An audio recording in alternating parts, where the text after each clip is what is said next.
how to create a Reddit account and set up your profile. Let's get you exploring memes, discussions, and viral content in just a few clicks. First things first, go to Reddit. Open your browser and head to www.reddit.com.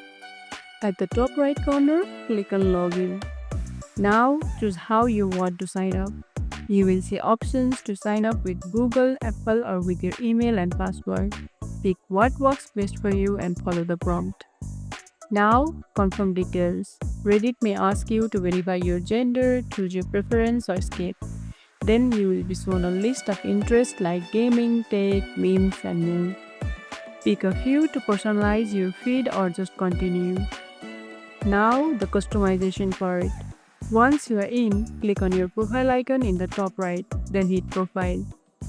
Here, you can change your profile picture, add a banner, write a bio, and pick a username if you didn't already. And that's it. Your Reddit account is live and your profile is looking fresh. Start exploring communities, upvoting, and joining the conversations.